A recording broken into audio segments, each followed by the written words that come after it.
Today I want to review some of the facts that I haven't been seeing about the LA riots and going through some different posts, arguing with everyone from the right to the left. Can this federal government do to protect law enforcement and the people in LA? Sean, what we're going to do is we are going to enforce the law regardless of what they do. Look at it out there. It looks like a third world country, and it's not. It's the United States of America. We are not standing for it. Donald Trump won't stand for it. And something else tonight, look at all those great men and women in the LAPD. We are going to protect them. If they want to protect them and they're in huge danger. The LAPD in terms during a civil unrest under 18 USC 231, we can prosecute federally people who assault state law enforcement officers with a maximum of 5 years in prison, and we are going to do it. We are going to prosecute them federally.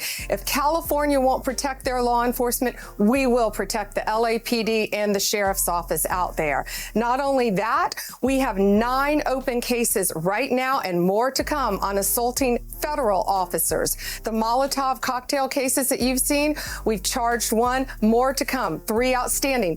The looters, you saw they began to loot last night, going into 7-Elevens, going into drugstores. Typically, you don't charge those. We do under federal law now. Under the Hobbs Act, we are charging robbery. You loot a business in California, you are looking at maximum of 20 years in prison. It's crazy they took away these being a problem. Enforcement officer, no more. As President Trump said, you spit, we hit. Get ready. If you spit on a federal law enforcement officer, we are going to charge you with a crime federally. You are looking at up to 5 years maximum in prison.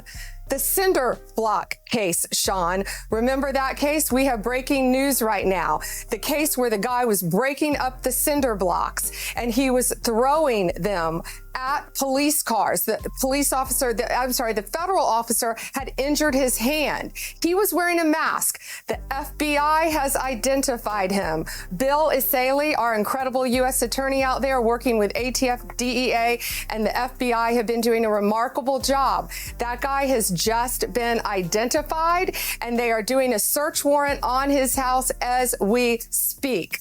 And he has been identified. See his face. He is going to be on, his name is Reyes. He is going to be on the most wanted list. You have broken his face is out there right now. That's him. Good. Identified by great police work. I am so happy to hear that. So you can run, you can't hide. We are coming after you federally. And that is the declaration that we have been waiting to see. Finally, some repercussions for this madness. Nothing happened after 2020. They're sitting here crying about January 6th that existed, and that was nothing. That was not even near what this was. Now let's see what the President of the United States has to say on this. Terror attack in Boulder, Colorado has underscored the extreme dangers posed to our country by the entry of foreign nationals who are not properly vetted, as well as those who come here as temporary visitors and overstay their visas. We don't want them. In the 21st century, we've seen one terror attack after another carried out by foreign visa overstayers from dangerous places all over the world. And thanks to Biden's open door policies, today there are millions and millions of these illegals who should not be in our country. In my first term, my powerful travel restrictions were one of our most successful policies, and they were a key part of preventing major foreign terror attacks on American soil. We will not let what happened in Europe happen to America. That's why on my first day back in office, I directed the Secretary of State to perform a security review of high-risk regions and make recommendations for where restrictions should be imposed. Among the national security threats their analysis considered are the large-scale presence of terrorists, failure to cooperate on visa security, inability to verify travelers' identities, inadequate record-keeping of criminal histories, and persistently high rates of illegal visa overstays and other things. Very simply, we cannot have open migration from any country where we cannot safely and reliably vet and screen those who seek to enter the United States. Look, this seems so extreme, and in almost every other circumstance would say I completely do not agree. Because look, I'm not like a MAGA guy. I am my own independent thinker. I don't care about being a part of some party. I don't care about party lines or party politics. I care about the facts. I care about the policies, and I care about what needs to be done. And they've pushed it here. And it really is the Democrats. I hate that I have to keep blaming them so much. They're just making the Republicans look like the smartest people in the freaking world. And if anything, I am a libertarian, really more of an independent. But that being said, I have to say that this is the Democrats who have been fighting for these policies, and now they are literally causing billions of dollars of damage to try to scare the government and the people into allowing illegal immigration to just not be an issue.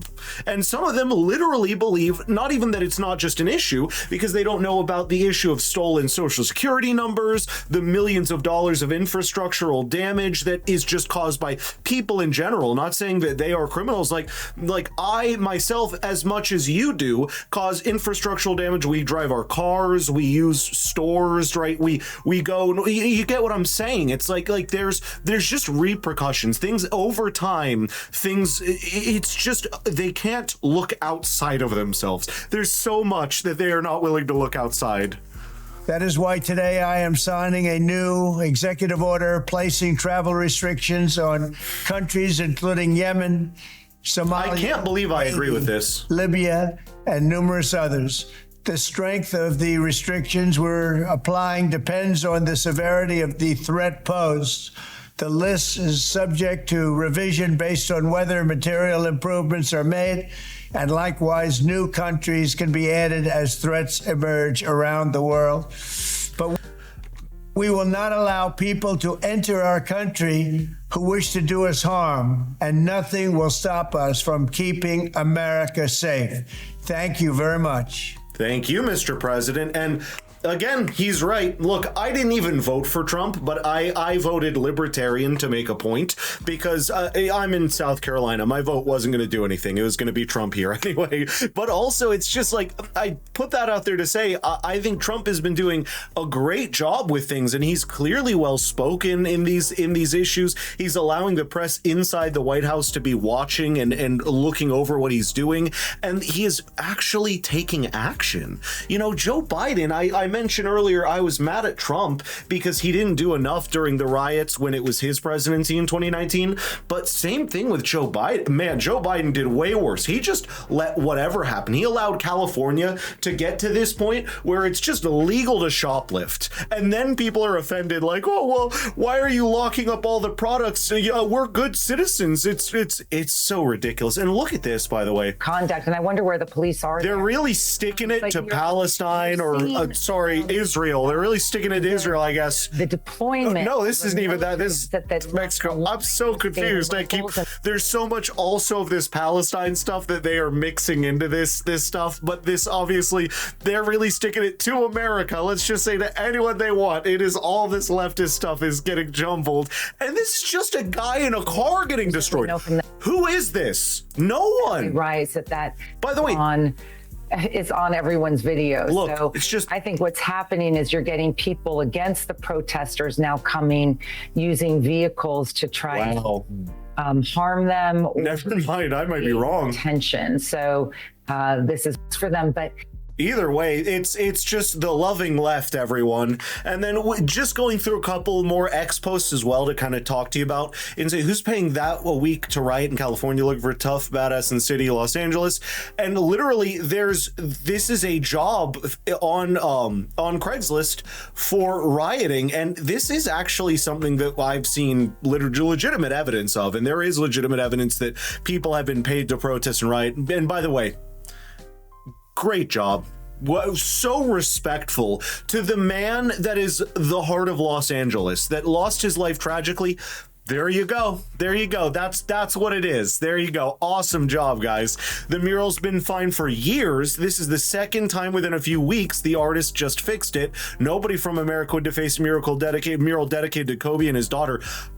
I agree. Look, Kobe, I wasn't even a fan of the Lakers, by the way. I barely care about basketball. That man was the hardest worker I've ever seen in my life. That guy deserved every accolade he ever got. Someone asked me if he had to say, or he deserved everything that he did. He even made the great drink. It was him who made Body Armor, I believe. And like, I drink those every day. It was Body Armor Celsius. Like, he was part of one of those. He's just an innovative guy. He's really forward thinking, and he had a beautiful daughter that was with him in this awful tragedy, and they just want to completely deface his name and his mural. And that's a very popular mural. Support the protests that are going on in LA. Here's a Musk poster. I 100% do. Please keep going. Burn down your own backyard if you must. See, I don't Why? like this. Because this right here is the greatest campaign ad that this side never had to pay. So, and I'm not going to go through this entire video, but this is basically the sentiment of a lot of these. This guy actually, I very specifically want to talk about this video. I saw him on TikTok, actually, funny enough, yesterday. But, you know, people are saying, like, Ben Shapiro as well. I mentioned I want to argue with Ben. Tomorrow on the Ben Shapiro show, I'm going to make the case that President Trump should just let California burn. It's what the Democrats want, and so they should just get it. Good and hard. And what about all of the nice, innocent people that live in California? You could be like, well, they chose to live there. It's like, man, look, normal people grew up there as well. Now, of course, we have Elon Musk and Trump actually bridging the divide here a little bit. And luckily, things seem to be going better between them. But I really want to get to this gentleman right here, himself a Mexican immigrant. You don't want to go back to Mexico. You're protesting to stay away from Mexico, but you're waving the Mexican flag and you're waving it with pride. You're waving it in the United States, the country you're trying to stay in, the country you don't want to leave, but yet you're waving the Mexican flag with pride. Okay. That seems normal to you? That seems logical? That's not stupid at all? None of that's stupid. And isn't it unreal how it's surprising that he himself as a Mexican man is willing to speak out about this? Because it's like, I feel like I'm being gaslit by every end where people are like, oh, well, no, this is just normal and good and smart. And even this gentleman right here, this absolute legend himself, I believe that this was reposted for him. I did see him on TikTok as well. But again, I would check out this video. Definitely want to give him support for his works because this gentleman is a genius. Yes, exactly right. Thank you for bravely speaking out sincerely. I really want to know what you think about this situation. It is just mind-blowing to me. But please don't forget to like and subscribe, and I'll see you in the next video.